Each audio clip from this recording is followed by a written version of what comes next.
Bueno, hoy vamos a tratar con un tema totalmente diferente. Hoy vamos a hablar de lo que es las grandes diferencias y particularidades que tiene el Islam con el Corán y la Biblia cristiana. Es bueno que primero definamos lo que es el Islam. Y cabe destacar que es una práctica religiosa muy diferente a la cristiana y creo que merece nuestro respeto. Es necesario respetar la postura islamista. Aunque no compartamos todos los puntos, es bueno reconocer que también ellos tienen una cultura y una forma de interpretar los textos totalmente diferentes. Pero yo voy a tocar con los temas que se diferencian esencialmente entre la Biblia y el Corán. Hay muchas diferencias, pero creo que, bajo mi punto de vista, creo que estas son las más sostenibles diferencias entre el Islam con el Corán y la Biblia y el cristianismo. Ok, primero vamos a definir lo que es el Islam. Muy bien. Según la enciclopedia Guinness, me gusta mucho utilizar la enciclopedia Guinness porque es una perspectiva un poquito, no se abalanza hacia una postura. Es una postura neutra. No es ni cristiana ni es musulmán. Es una postura neutra. Por eso me gusta mucho, porque es muy objetivo leer ese tipo de contenido. Entonces, la enciclopedia Guinness define el Islam como: Islam es una palabra árabe que significa sumisión. Los musulmanes son aquellos que se someten a Alá. Para ellos, el único Dios verdadero, al aceptar la fe del Islam. El libro sagrado del Islam es el Corán. Se pronuncia Corán en español. La palabra de Dios revelada al profeta Muhammad, Mahoma. Fíjense que ellos lo dicen Mahoma en un principio, porque ellos reconocen la importancia de la forma en que se comunica una persona que no conoce del Islam. Los islamistas son muy cuidadosos con los nombres. A ellos no les gusta que le digan Mahoma. Nosotros traducimos los nombres, pero tenemos que crear costumbres y aprender de ellos que hay que respetarlos. Bien, entonces dice: los dogmas básicos del Islam son 5. Son verdaderos artículos de fe y consisten en la creencia en la unicidad de Dios, en los libros que ha revelado para guiar a la creencia y a la humanidad, en los profetas, en los ángeles y en la vida en el más allá. Ellos son un poco escatológicos. Entonces, el profeta Mahoma, o Muhammad, como se pronuncia correctamente, fue quien fundó el Islam. Ahora, yo voy a traer los puntos que nos diferencian. Las diferencias básicas entre el Corán y la Biblia es: número 1, la naturaleza de Jesús. ¿A qué nos referimos con la naturaleza de Jesús? Desde la perspectiva cristiana, nosotros los cristianos creemos que Jesús es el Hijo de Dios y Dios encarnado. Pero en el Corán, Jesús es considerado como un profeta y un siervo de Alá, pero no es ni divino ni es Hijo de Dios. Y eso es una gran diferencia. En la Biblia se es explícito al decir que Cristo murió por nosotros y que es Dios encarnado, no es cualquier persona. Cuando Él dice: antes de Abraham, yo soy. Y una declaración explícita acerca de que quién es este hombre. Es Dios hombre.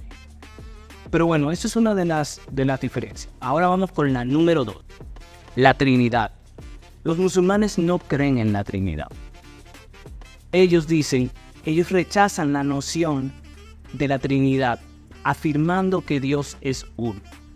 Primero hay que entender el concepto de Trinidad, y yo usaría como analogía lo que es la matemática. un triángulo con todos los lados exactos y perfectamente equilibrados. El triángulo es un objeto. El triángulo es un objeto con 3 puntas. Cada punta es un ángulo. Cada punta es esencial para para formar el objeto. Entonces, la Trinidad, lo más asertivo para nosotros los cristianos es que Dios es un ser en 3 personas. Entonces, no es fácil de entender, es uno de los grandes misterios del cristianismo, pero también tenemos que reconocer que tenemos suficiente evidencia sostenible que sostiene, valga la redundancia, lo que es en esencia el Dios Trino. Los musulmanes lamentablemente no creen esto. Pueden leer un poquito más sobre esto en lo que es la Biblia, en Mateo 28, 19, en 1 Corintios 12, del 4 al 6, y en 2 Corintios capítulo 13, versículo 14. Ustedes pueden leer lo que es el Dios Trino ahí. En el Corán pueden leer sobre la unicidad de Dios en los sura, en el sura Al-Shinan o Al-Ikhlas, perdonen, que realmente las pronunciaciones en musulmán y en árabe no son ni fuertes. En el 112, 1 al 4. Ahí pueden encontrar evidencias de que Dios es uno. Pero eso es desde la perspectiva musulmana. No es que explícitamente es lo que debe creer un cristiano. Ahora vamos con la diferencia número 3. Lo que es el papel de María.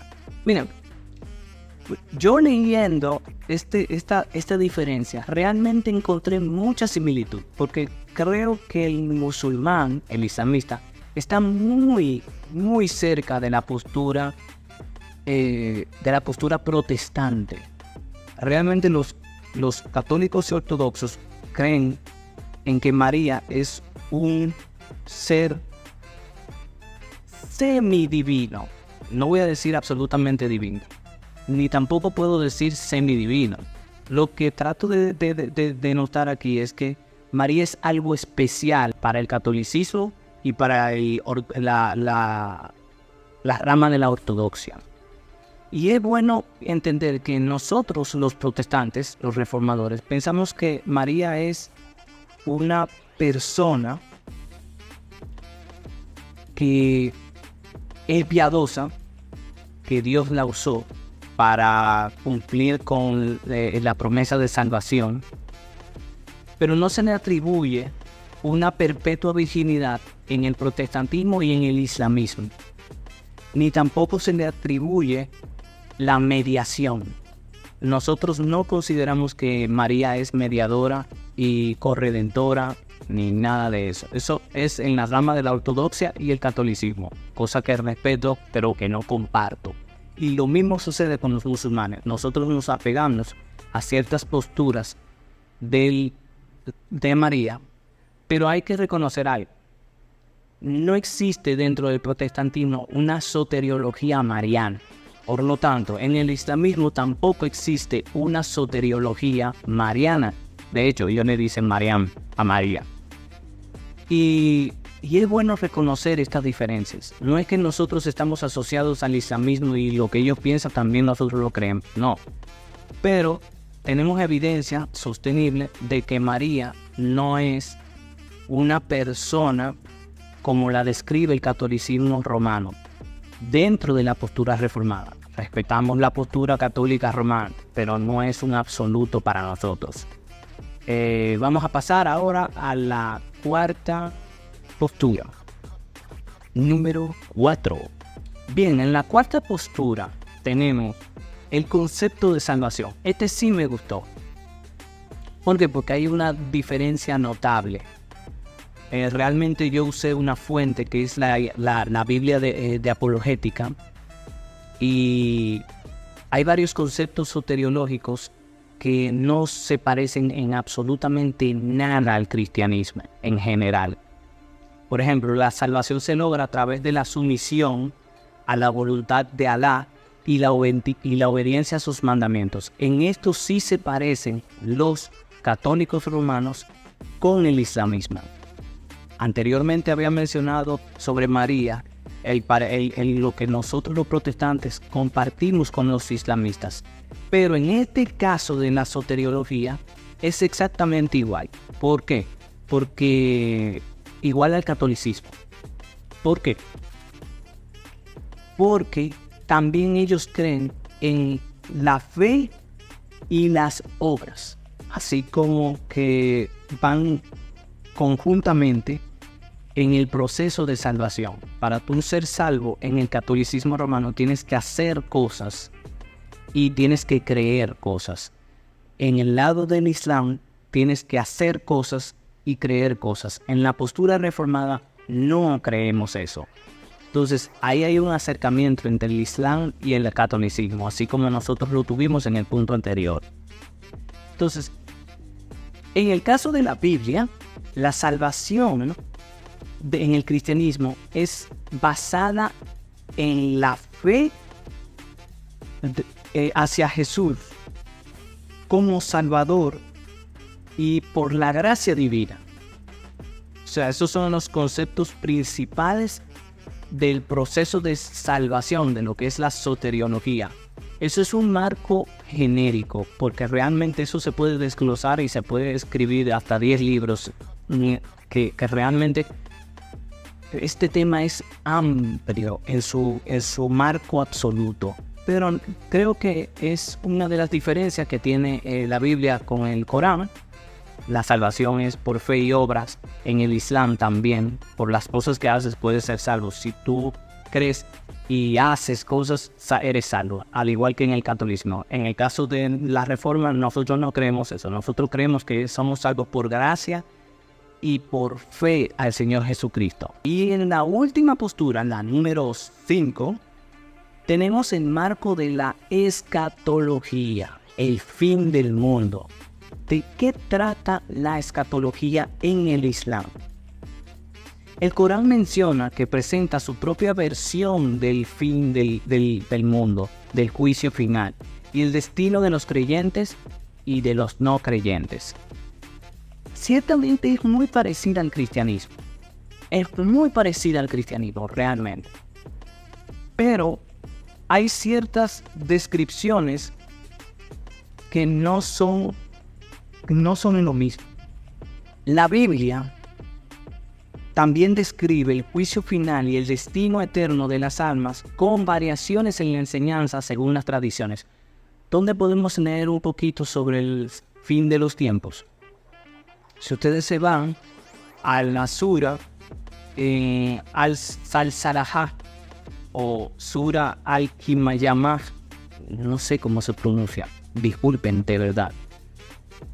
Y en los capítulos 99, del 1 al 8, se habla sobre este tema. Y en el capítulo 75, del 1 al 40, eso es en el Corán. En la Biblia se habla sobre el fin de los tiempos, en la escatología, refiriéndose a la escatología. Se habla en Mateo 25, 31, versículo 31, hasta el 46. También en Primera de Tesalonicenses del 4, en el capítulo 4, versículo del 13 al 18, y Apocalipsis 20, capítulo 20, del 11 al 15. Estos son los textos que hablan sobre la escatología. Ahora yo voy a decir algo que me resultó un poco curioso en cuanto a lo que estuve leyendo acerca del Islam. Cuando nosotros vamos a la presencia de Dios, pienso que la manera en que el Corán lo describe es muy diferente a lo que el cristianismo cree. Y pienso que tenemos que ser cuidadosos con estas creencias, porque leyendo la Biblia pude percatarme de que, voy a leer lo siguiente de la Biblia apologética: la futura resurrección de los justos, esto es en el Islam.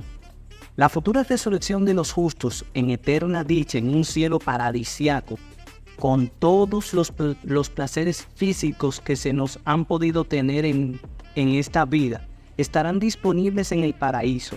Los infieles pasarán a la eternidad en el más tortuoso infierno. Esa es la postura de cuando muramos en el islamismo.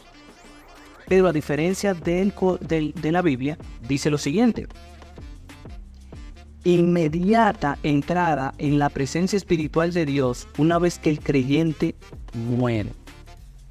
Futura resurrección del cuerpo en la segunda venida de Cristo. Nuevo cielo y nueva tierra en un reino eterno de paz y justicia para los creyentes. Castigo eterno en el infierno para quienes no se arrepintieron. Esa es la postura genérica en el Islam y en el cristianismo. Y esto me llamó mucho la atención sobre los placeres que se podrían imaginar en esta vida, allá en el cielo. Es como si ellos plantearan que los placeres de la vida van a ir sumados a tu muerte. O sea, cuando tú mueras vas a tener placeres. Y realmente el propósito del cristianismo no tiene un enfoque ni físico, ni material, ni natural. Tiene un enfoque un poco más espiritual. La presencia de Dios, la justicia eterna, la paz. No tiene que ver con placeres mundanos y carnales como lo transmite el Islam. Quería tocar ese tema porque para mí resulta un poquito curioso. Bueno, eso es todo lo que tenía que decir por hoy. Espero que les haya gustado estas 5 diferencias entre la Biblia y el Corán. Realmente voy a compartir los textos en la descripción del video aquí abajo. Y nos vemos hasta pronto.